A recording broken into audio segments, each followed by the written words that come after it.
to Crypto Clothesline. We're glad to be here with you. Hanging out the crypto laundry. Getting all the crypto info for you. Crypto Clothesline.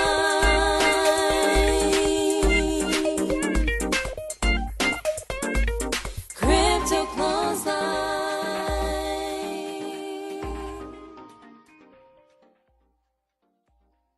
Good morning, Amy Rose. Hello, how you going? Well, I'm pretty good, actually. I'm actually really good. Yeah. Me too. Life is brill. Good to hear. So what have you been up to anyway? What have you been doing over in that desert land? There's been a lot of rain. Oh, really? So it's growing, there's a bit of greenery. You know, there is. Everything's really green. It's winter. It's beautiful. It's cold. It's crisp. You go outside, and as my daughter said, my breath just froze as soon as I went outside. So you've got that beautiful desert early morning freeze feeling, and then it lingers on into a lovely warm day, and then it goes back into freezeville. But I actually love winter. Okay, so for anyone who is not in Australia, you're like this beautiful desert morning brisk, and like it just makes no sense. But it does make sense. I understand that deserts are cold, and just to clarify, Abheeti does not live in the desert, but we call, over in the eastern states, we call people who live in Western Australia sand gropers because it's just a very sandy place over there. Better than being gropers of other things, I guess. I mean, you could be groping worse things, but I agree that it's a bloody sandy place. And when I lived overseas, it was always incredibly depressing. Coming back here, the drive from the airport to Fremantle, it was just enough to do my head in. I was just like, can someone airdrop me from the plane? Oh, I reckon. I always think that when I'm on a plane. Yeah, and do you know what? It isn't a desert, but it has been described as a Mediterranean/desert climate because you've got this flat thing riding straight on the ocean. So anyway, enough of all that. We don't need to go into all of that. Have you got any juice? What happened this week? Oh, gosh, juice. Well, the man came back from his foray in, he's just spent 2 weeks with Muji in Portugal, and he has come back, pretty calm, pretty loving it, struggling a bit coming back into the Western world, but, he's doing really well. When I say the Western world, he spent 2 weeks in an ashram. So coming back and getting lunches ready and getting kids off to school and stuff is a little bit challenging. Yeah, come back down to earth. But do you think it worked? I mean, I'm not saying there was anything wrong with him, but to go away and to have one of those spiritual sort of experiences, which, as you know, I'm not that girl, but do you think it worked? Do you think it had like a profound effect? Well, I don't know if the verb worked is really applicable here. It's kind of like saying, did you go on holiday? Did it work? I think for him, having worked the FIFO life for many years and doing family life, for a man in his early 50s to be able to disengage from that grind of daily living and go and spend a couple of weeks in total peace and harmony and going within and having conversations which feel meaningful with other humans is enormously beneficial. Was it easy for those of us back here? No, it wasn't. No, there was lots going on, and I felt a fairly high level of resentment, but that didn't stop me feeling glad that he was doing something that made him happy, because I go back to that analogy of us being little mice on the wheel, just going round and round and round and round and round and round and round. And if I can facilitate my partner having some time away from that mouse wheel, then yes, it's worked. And also, it's nice to help someone. And in our interview today, we spoke with Dr. Jane Thomason, she's so humble, and she talked about just doing good things for people. But doing good things for people, I'm not quite sure how old she is, but she definitely had a teenage son 5 years ago. But she's been doing work for the world and helping people since she was 14 years old. And that is her life. And now she's involved in blockchain and doing absolutely incredible things. Like I said, just one of the most humble people I know, because she just talks it like, that's just my life, whatever. Well, I loved the way she made reference to the fact that her mother took them travelling at the age of 14 and went to visit some communities in Indonesia that were being supported by Oxfam, and that flared her desire to be able to make that into a career. It also touched me as a parent because I love travelling and I like taking my kids travelling, and there's that dichotomy inside of me sometimes thinking I shouldn't be uprooting them from school, I shouldn't be taking them out of the system, it's going to be so hard for them to get back in. But then that feeling of absolute joy that even with the hardships of travel, children learn so much. Like, it's such a holistic education. I actually think that it needs to be part of the curriculum. At least go with your family, or just say, if you want to go on a holiday with your family around the country, if you want to go with the school, here's the budget. I know that a lot of people can't afford that sort of thing, but the children growing up right now don't understand where food comes from. They don't understand the effort that goes into, making this world go round. I said to my daughter, we went into Kmart and she said, where does all this come from? This is like amazing, Mum. This is like a birthday party. And I said to her, look, I'm going to give you the cold hard truth. You're 6 years old. It's time you learn the truth. There's some kids in the world who are your age who don't go to school. They work to make this stuff for you. And she said, well, what about their friends? They must get to hang around their friends. I said, well, actually, they're at work. And I highly doubt, because she knows about work life. She knows I work at home and I have to have my time to work. It's unlikely that they're going to have a really fun time while they're at work. And it made her a bit sad, but it also made her appreciate what she was about to purchase. That's a very interesting point, and it brings to mind the idea when children in our developed countries, let's say, don't eat their greens, or brings to mind that saying, all the woes of the Western world, the things that we lament about, like our iPad screen being shattered for the 10th time this year. And yes, we have our problems. Yes, we have our challenges. It's not to say that they don't exist. I think that came up with the interview with Nesh Surian from Bamboo as well. But to be able to travel with your children to these places, not so that you're instilling guilt and making like, now eat your broccoli.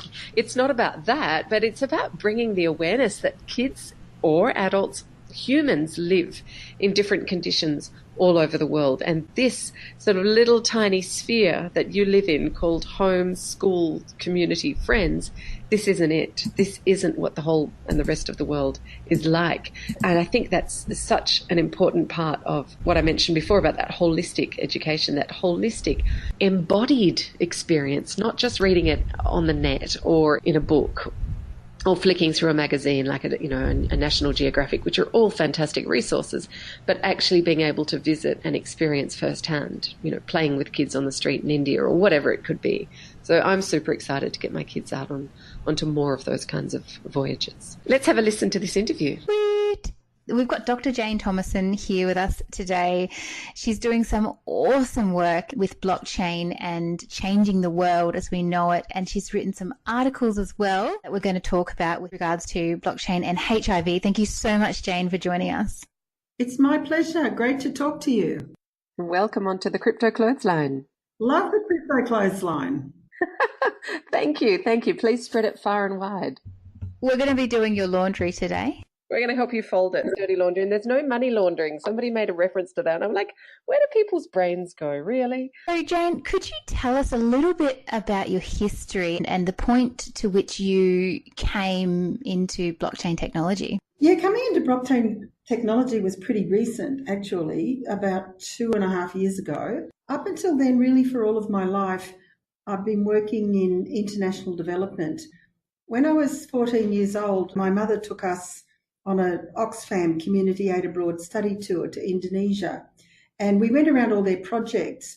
And I got really inspired by this woman, an Australian volunteer called Mary Johnson, who'd been working in Central Java for 14 years with poor communities. And I just was struck by this was what I wanted to do. And so ever since then, I've really pursued my career looking at problems of poverty and inequality. And actually, Indonesia was my first job after I graduated from university. I was a volunteer in Indonesia. So I basically spent the better part of my working life working in developing countries, initially in the health sector, but more broadly these days. And so I have a really good understanding of what some of the very, very big problems that developing countries face are. And in 2010, my son, who was a teenager at the time, came and said, "Hey, Mum, they've invented this amazing new digital currency called Bitcoin. You should get some." And I thought it was a joke. The price of Bitcoin was 10 cents. I never got any. He came back a couple of years ago And he's going, Mum, remember I told you to buy Bitcoin? I think at this point it was $10,000. So I felt pretty sheepish. And he said, now listen, I'm telling you there's this new thing called blockchain, and it's the same technology as Bitcoin, and you should have a look at it because it's going to be really important. So that's how I heard about blockchain. And I started reading about it and trying to understand. And it took me a while to figure it out. And then one day I just had a eureka moment when I was just sitting there and I was remembering we worked on the Banda Aceh Boxing Day tsunami reconstruction. And I was just sitting there one day, I just suddenly went, oh my God, it wasn't just that people were lost, and they were, but no one knew who anyone was because all of the identities had been washed away. All of the bank records were washed away. All of the land records were washed away. And so it was almost impossible to know who anyone was, what assets anyone owned, what money anyone had. And then the donors flocked in and they had money going everywhere. And it was really hard to know if it went to the right people. It was really hard to know, whether there was human trafficking going on because no one had secure identities. And I just had that moment of aha that I realised that this could be transformative at a whole lot of different levels. And so that's when I really got serious about it. That's amazing. We've heard, I guess, a few people, and it goes off into the ether when people have these amazing ideas, and we're seeing it come into fruition at the moment with the blockchain and identity. Can you tell us what you're working on at the moment?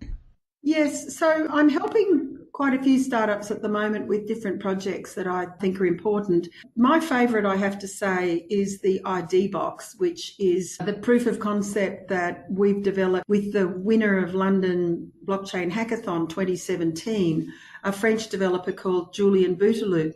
And we gave the challenge to the hackathon to be a challenge of financial inclusion in really low infrastructure environments. So he came up with this fantastic idea, and he actually built a prototype over the weekend, which will allow you to create a unique identity using a biometric. In this case, we've used fingerprint, but it doesn't have to be fingerprint, linked to only a 2G mobile phone, not a smartphone, without electricity and without internet. And it's capable of uploading a digital identity and then allowing people to send and receive digital currency. And the device, which he built on a 3D printer, which is so cute, actually also allows for microgrid trading of solar energy. So we supported him to further build out that device, and we've done a proof of concept in a remote village in Papua New Guinea where there's no electricity or internet and only 2G mobile phones. Because if we can take something like that to scale, that really changes billions of people's lives. So that's why I'm so keen on this particular one. But there are many, many super good blockchain projects all around the world that people are working on that are going to solve important problems. Wow, that's incredible, Jane, that you're able to be part of an international, like you say, this hackathon, and be able to, through that challenge, affect so many lives, people that probably will never even know about the input that you've had in facilitating these kinds of programs. I mean, the first hackathon was a gamble. We sponsored the London Blockchain Hackathon on 2017, but I saw the power and the value in it. And so we also sponsored the hackathon this year in 2018. So I've been involved in a number of hackathons, and the more I do them and go to them, I realise that this is an incredible way to get the tech community connected to and understanding what are some of the real problems out there that people are facing in some of the poorest environments, and then use their collective brains and understanding of what's going on with technology to come up with some solutions for it. So about 6 weeks ago, I'm involved in a global collaboration with blockchain called Decade of Women that was launched on International Women's Day in March in New York. And we launched the first of our global series of hackathons around the SDGs and women, not just SDG 5, all the SDGs and women. And we launched it in Nigeria, and it was so powerful because the people who were there, they had experienced those problems, they cared about those problems, they knew about technology, and they were passionately committed to coming up with real world solutions to the problems. So we brought some developers from overseas as well, because there's a bit of a shortage of blockchain developers globally. But it was one of the most powerful experiences that I've ever had, because you're dealing with the people to whom it matters the most. Could you just explain what an SDG is? Oh, sorry. Sustainable Development Goals. So we had the Millennium Development Goals, which finished in 2015, and then the world's come up with a whole new bunch of goals, which they're calling the Sustainable Development Goals. And they deal with almost everything you can imagine, from climates to ocean to poverty to energy. Gender inequality is one. So the Decade of Women is really trying to mobilise capital, technology and invest in women to create gender equity and solve a whole lot of challenges that women still face all around the world. I've been going through a few of your articles, and you write a lot of articles on blockchain as an accelerator for women's and children's health. But I was also reading a really interesting one, and this is the one that I got really excited about. But you wrote an article on blockchain and HIV. Can you tell us a little bit about that one? So this is something that we're starting to build a collaboration to do. It's really going to be around truck drivers in East Africa, because you probably know that truck drivers go up and down long corridors. They travel through several countries. They may be HIV positive, so they need ARVs as they go along. They're probably also engaging with sex workers along the way. So, one of the populations that's quite hard to both keep on ARVs and keep safe from HIV are truck drivers, but there's also obviously confidentiality issues as well. So we're working with a company that's a very socially responsible trucking company that's really interested in coming up with a blockchain solution that allows an identity to be created but not made public, because there's stigma, which will allow the truck drivers to be able to connect with and receive their HIV treatment along the route. So it hasn't started yet, but plans are underway and the discussions have taken place both with the biometric provider and the trucking company, and this is something that's going to be launched quite soon. So it's really trying to bring technology to bear on a very difficult part of the HIV problem. That's not the only way that it could be applied to HIV, by the way, that this is this particular initiative, I should say, that we're going to be running. But we're also going to be talking in Amsterdam at the HIV conference more broadly about how blockchain can be applied to help improve the campaign against HIV/AIDS. How do you see that affecting the campaign against HIV/AIDS globally eventually? I think in a whole lot of ways. Actually, I saw you'd interviewed Lee Callan Butler on one of your earlier sessions, and I was actually having this really good conversation with her about whether there was a partnership that we could have with Intimate Token, because that protects sex workers and makes sure they get paid and identifies them and so forth, and has, a currency to use for sex workers. So we had a great conversation about whether you could almost sort of merge these two activities. But in terms of more broadly, in terms of HIV/AIDS, so first of all, there's the identity issue, which is really at the core to providing any kind of government services, because if you don't have an identity for all intents and purposes for the state, you don't exist. So getting identities to people so that they can, join treatment and prevention program is really critically important. The tracking the provenance of the drugs and ensuring the supply chain for the medication is really important. This idea of linking identities to the HIV treatment regime is going to hopefully improve the compliance and the completion of treatments. So I think there's a whole lot of different ways that it can be applied to many health problems that have logistics and human elements. That's fascinating. Can you see that also impacting in the Western world as opposed to the developing countries that clearly have an issue with ID and what have you? But can you see it somehow impacting in an even broader spectrum? Look, I think it's going to be slower. I think it should, and I hope so. And I've spoken to quite a lot of people who are working on healthcare applications, whether for medical records or for clinical trials and so forth. There'll be a lot of resistance, and I think blockchain will go quicker in developing and emerging markets than it will go in places like Australia and the US, because we have legacy systems, we have lots of regulation and compliance. So, there'll be a lot of people who will be uncomfortable to change and will resist the change, and it will take time.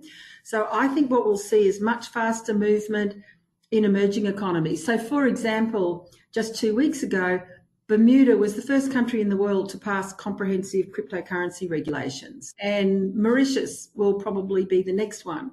So what you're starting to see, small, agile, developing country states being the first movers. But as I move around different countries in the developing world, including India and Africa and Asia, people are coming up with the solutions to the problems that they've got much more quickly, because their problems are bigger and often they don't have the legacy systems that we have, and so they can move faster. So they're basically not hung up on all these old regulations, so they've got room to move, I guess. Yeah, not to the same extent that we are. I mean, I don't want to underplay the challenge of regulations and countries all around the world, because this is so new and it's moving so fast, and the law and the sort of intergovernmental regulations don't know how to cope with cryptocurrencies and blockchain. So there's a lot of people thinking about and working on it. There's a group called the Global Blockchain Forum, which is a group of, if you like, the peak blockchain and digital commerce bodies from about 15 countries who are trying to cooperate with each other and talk about this, to think about responsible adoption of blockchain. OECD is having a closed-door meeting about this coming up next month. So loads of people are thinking about it. What individual countries are doing, and there's a number of them, Singapore, UK, Papua New Guinea is going to set one up, is set up what's known as a regulatory sandbox, which is a sort of regulation-free zone where they can experiment with new tech and invite tech companies to come in and sort of apply their tech like in a controlled laboratory type of setup. So that's how, a number of different regulators are trying to think about it. Would that include, obviously, things like AI and things that people are getting a little bit scared of in terms of losing their privacy and losing their autonomy? I think so. I mean, blockchain seems to be the sexy title at the moment. So we're all talking about blockchain because it makes people get excited.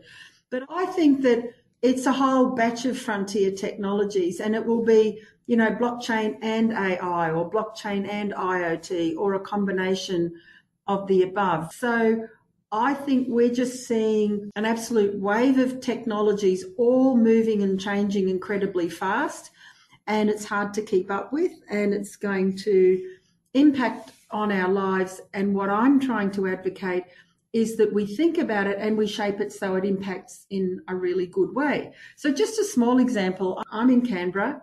I flew down to talk to DFAT at their invitation to their procurement people. There's an example that I quoted to them that's just come out of the States from one of their big government departments that manages major public procurement. And using a combination of blockchain and AI, they reduced the time that it took to assess big complicated tenders from 100 days to 10 days. So blockchain is going to be able to improve the efficiency of government if governments embrace it. So another example I heard, which I think is both exciting and important, and I wish government would move a bit faster, this was in Canada, City of Ottawa. So they've been looking at a single digital ID and making all of the different departments interoperable, if you like. So I won't get figures right because it was about 18 months ago that I went there, but I was really struck because they were saying traditionally if you want to register a small business in Canada, you would have had to fill in 16 pieces of paper and go to 4 government departments, and it would take 6 weeks. By having this kind of single entry point, if you like, for citizen engagement with government, and then the interoperability between the departments, they've changed the small business registration down to a matter of 3 days. So if government becomes more efficient in providing services to its citizens, it's going to make it better, faster, cheaper, and our lives will be better. So that's where I'd like to see, governments and institutions thinking about. So in Australia or in developing countries, what are the things we should be doing for our citizens, and how can we use this to make it better? I wanted to ask you something back when you were speaking about the Global Blockchain Forum, and you mentioned the word the acronym OECD. Can you just spell that out for us? Because listeners may not, including me, understand what that is. Yeah, that's the Organisation for Economic Cooperation and Development. It comes together across, I think, 27 of the most advanced economies in the world, and it considers, global issues in workforce, global issues in payments, governance, international development, and so forth. So it's a sort of body bigger than the G20 where countries come together and, really talk together about major issues impacting on them. Excellent, thank you. Based in Paris, by the way. Jane, you have been, it sounds like since you were 14, involved in a lot of projects to better the planet and I guess to make a change. Can you tell us an event that kept you on your path to making a change? Because it seems like your whole career has been to benefit the planet. Can you tell us anything or a story that really touched you and really cemented your path? Look, it's the small things, because you do get despondent sometimes. And if I look back, I think I haven't been as successful as I think I should have been. But, things happen. So I'm going to tell you two stories and they really galvanise you to keep on going. So in the early 80s, I worked in PNG and I worked with the Asian Development Bank on projects, and we were building aid posts and health centres and doing a whole lot of things in very remote places in PNG. I left PNG, I went to Philippines, I went to Australia, I did all sorts of other things. And, 10 years later or more, we won a health project I'd started my company by that point, and we won this health project and went back to PNG. And I got this email out of the blue and it says, "Dear Jane, you might not remember me, but my name is such and such, and I come from Wambisa village in the East Sepik province of Papua New Guinea. And in 1984, you came to our village, and it had been our dream to have a health centre for decades. And you came and you worked with us and you enabled us through the Asian Development Bank, and we built a health centre. And I'm so pleased to hear you're coming back to the country, and I know that you're going to do amazing things for us."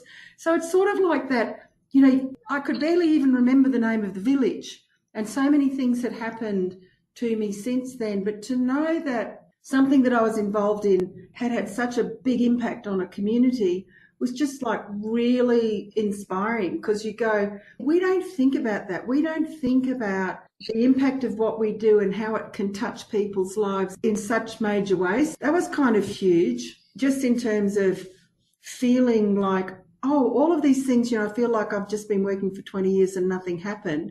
And you go, but no, there's a whole community out there who benefited from something that I was involved in. Wonderful. But the other one was, we were doing some research work. This was in PNG again. I have got stories outside of PNG, but these are the two that just come to me. I think I was doing my PhD research actually, and we were flying into very, very remote places that didn't have roads or anything and doing assessments of the health facilities. And we flew into this health centre in a really, really remote mountainous part of the country. We had a plane charter, and we got down to the health centre, and there was a woman there who had been pregnant with twins. She'd given birth to one twin in the village, and she couldn't give birth to the second twin because it was transverse lie. And she had walked for hours carrying the baby she'd given birth to the health centre to try and get help. And the health centre didn't have the proper facilities, and neither of the staff there were midwives, and she'd been labouring all night and hadn't been able to give birth to the baby. We just arrived there and we had a plane, and I just said, put her on the plane and send the plane back to Goroka.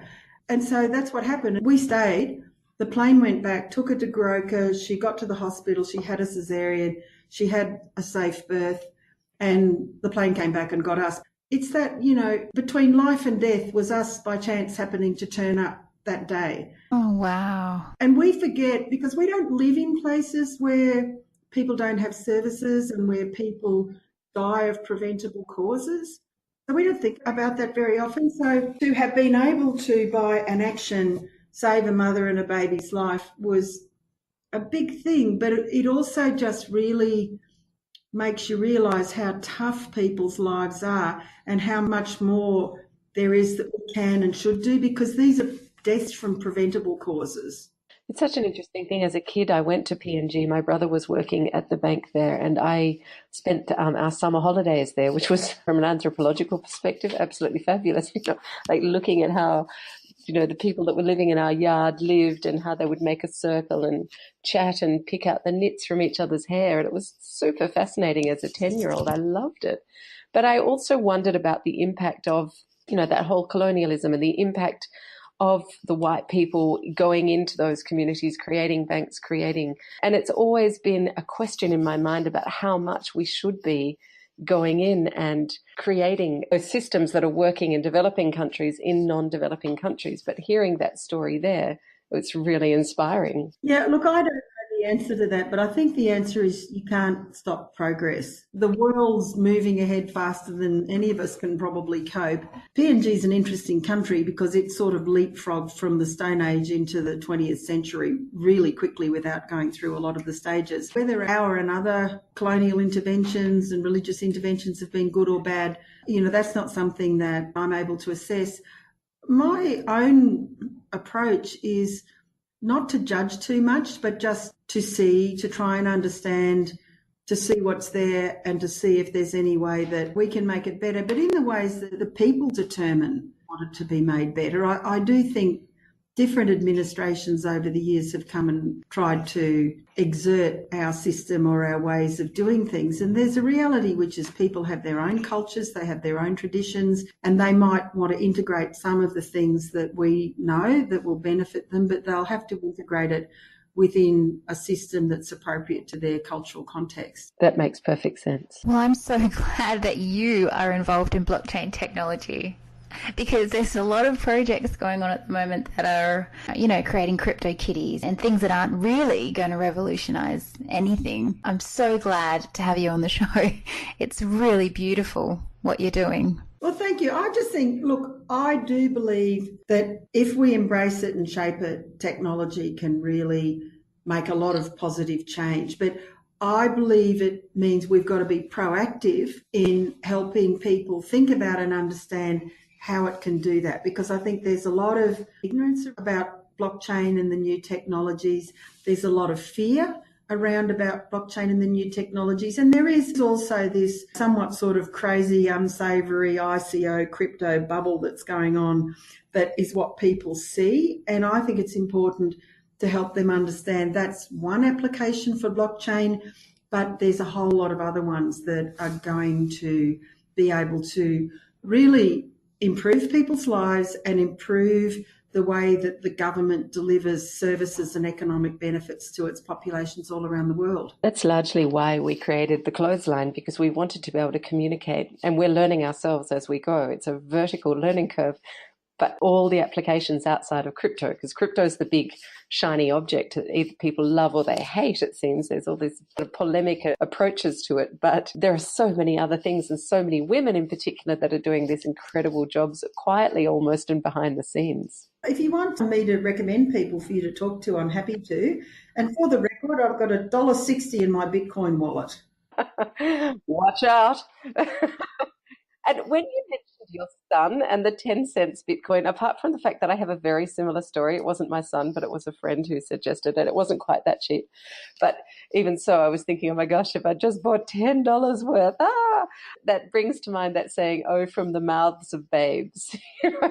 like they really are our Zen masters. And as busy parents, we're often sort of trawling through the day, trying to get everything done, and Mom, yeah, okay, I'll talk to you later. Yeah. And the way we sort of tend, I don't know about you, but I certainly tend to sort of roller coaster through the day sometimes, just trying to get everything achieved, and I miss the gems. You've got to listen to your kids, because that's the one thing that I learned.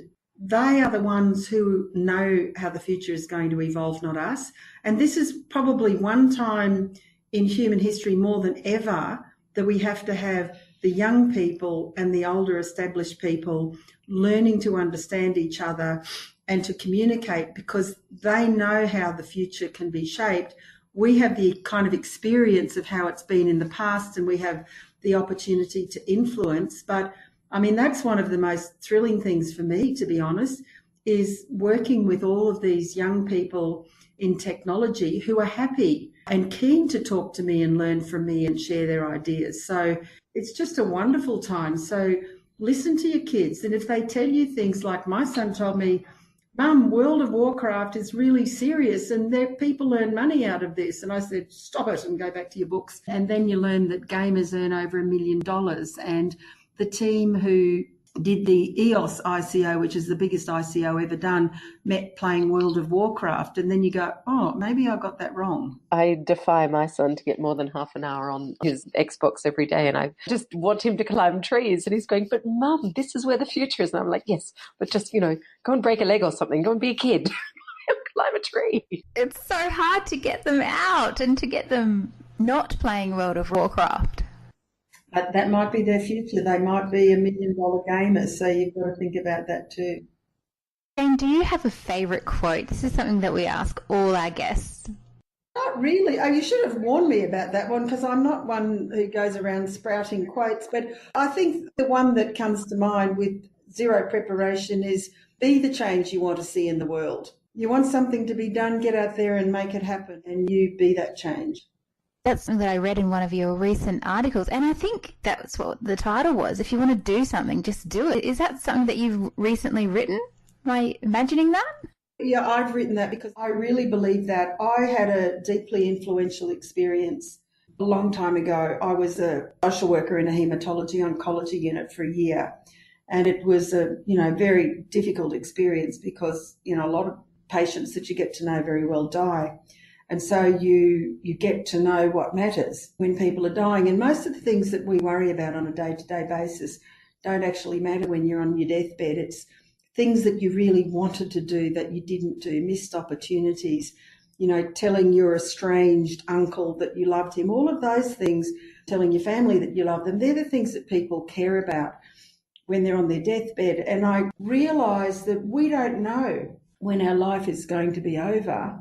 And so you need to live every day of your life as if it could be your last. And if you have an opportunity or you want to do something, you may not have the luxury of time. So you just need to do it. So I've always, since that time, lived my life like that. If there's something that I thought was important that I could do at any moment, then I would do it. Because the worst thing you can do is discover you didn't like it much or it didn't work out.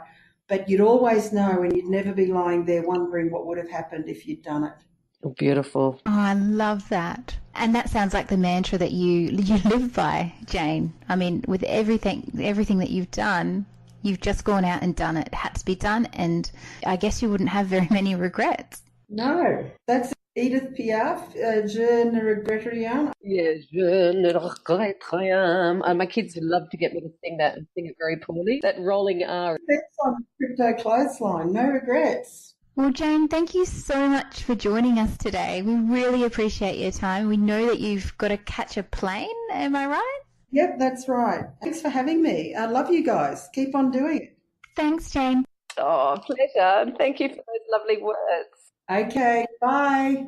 Wow, that makes me feel a little bit guilty for living the high life in Australia with everything that's going on in the world and everything that Jane brought to my attention. Yeah, it was interesting when she talked about Papua New Guinea and the influence that they're having in those places. It was interesting to have those conversations about, yes, she's right, progress is happening, colonialization has happened. Yeah, the influence is there, and she talked about the effects, those other side effects of colonialization, the missions and things like that. And it's always a mixed bag for me.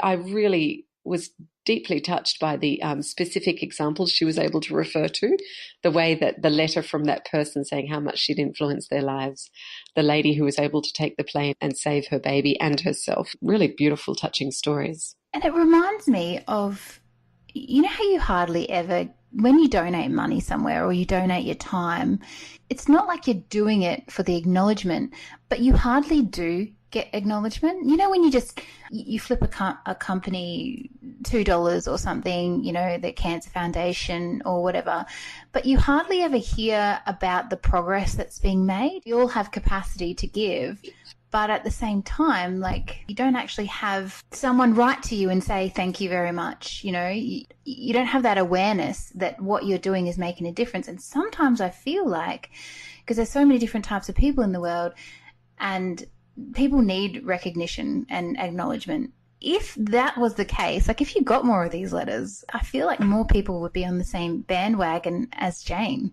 I think that's an interesting point, and it's one of the really positive use cases of blockchain, obviously getting people's ID on blockchain, on that immutable ledger, so that even if their papers and what have you wash away, blow away, get destroyed in war, whatever it is, they still exist and they still have rights. And further to that, when we are able to contribute funds to help with the rebuilding of a country, and that is going through the blockchain, then we do have almost a bird's eye view into where the money is going, how it's being spent, and potentially perhaps connection with the people on the ground that are receiving it. So that technology is lending itself to instantaneous, not gratification necessarily, but just that instantaneous recognition. Oh man, my $100 contribution helped go towards rebuilding a well or getting people some rice or whatever. Yeah, and just knowing, just being able to see that it reached its destination, because there's so much doubt, and I always have doubt about where my contributions are going. Even if you don't get a letter, even if it is just tick, this person actually received it, you know they did, and you know that their life is a bit better because of it. Like, even that's enough. Just knowing and just having that trust in there, or trustless system. And also feeling that your contribution is making a difference to the absolute necessity, the fundamentals of somebody's life. We've talked about this before, and it's a tricky subject for me to talk about, but I was contributing $100 US to a little girl, and as my contributions built up over the years, it was lovely. She was sending me emails and photographs of herself, and she was actually dressed better than my own daughter in the end, and I actually really struggled with that. And in the end, I chose to stop my contributions. If I could see that my contributions were going towards getting school books or getting computers or getting food for her village or something, but when I saw her in Nikes and she looked gorgeous, it's not to say that she doesn't have the right to dress beautifully, but it was quite alarming for me. I thought, I'm actually struggling. Speaking of Kmart, at that point I was struggling to dress my own kids with brand new clothes, and here I am sending, this precious money. I'd actually like to see it going to something more fundamental. That was my personal value. Well, fair enough. I mean, everyone in the world would understand that, it's got to start at home. What is that saying? Charity begins at home. I think far out. And when I first met my partner, we were quite different in that if I had change in my purse, and he's going to get cross at me because it paints him in an unsavory light. But anyway, I used to give whoever was standing on the side of the road or whatever with a tin, I would just pop money in. And then he sort of swayed me a little bit, because at the end of the day, it was like, a lot of money when you walk through the city, the CBD, and you're just popping money here and there. He didn't donate money to any causes unless he did like hardcore due diligence, and because he'd watched a documentary on this. We're going off tangent, sorry about this, but he watched a documentary on homeless people and how they weren't even really homeless, and then he just completely lost faith that that was actually the truth, what was going on. I don't think it's off tangent. I think it's highly relevant, because at the end of the day, if we are donating money with the idea that it's actually going to touch the people that we think it's going to touch, and it doesn't, then that's a total ripoff. That's not transparency. That is a lie, or however you want to couch the terms. And I think that's once again where, coming back to that notion of having a system which is giving us that due diligence, showing us where the money is going, showing us how it's making a positive effect in people's lives. I think a lot of people would be a lot more open to sharing and giving away what little they might have left over at the end of the week in order to actually change people's lives for the better, because I think fundamentally we all want to help each other. And the blockchain community as well. They're like the most amazing givers ever. It's true. There's such a sense of collaboration in the space, and there's such a sense of wanting to help each other, wanting to solve problems that exist in the world. It's pretty bloody amazing. I'm thrilled to be part of this. Me too. Well, until next week, Abheeti, I shall catch you on the flip side. Ciao. See you, darling. Bye. Hi, you've called Abheeti And Amy Rose at Crypto Clothesline. Leave a message after the... I really feel like I need to be giving you ladies some solid advice. And it feels like that nobody is being upfront and speaking honestly to you, like face to face, except that you can't see mine. And I am calling anonymously, but I really, I've got to share an experience. Like, you ladies are speaking about all this stuff, like this, invisible money that you can't see and you can't touch and all of that. And so, I went into my bank and I said to my bank teller, and we've known each other for some time. I think I'd met her about 5 minutes, by the time we'd had this conversation. And I asked her if I could possibly open one of my accounts in Bitcoin. She just about chuckled me out of the bank, and I nodded knowingly, and I said, I know it sounds just crazy, but I've been listening to these two ladies on this quite frankly ridiculous podcast, and they're speaking about things like Bitcoin and other kind of currencies, which are money, and the bank knew nothing about it. I just don't know where you ladies are heading, but I wish you could get your facts straight. You cannot use Bitcoin at the bank to open an account. So, go and work out reality from fantasy, ladies. Crypto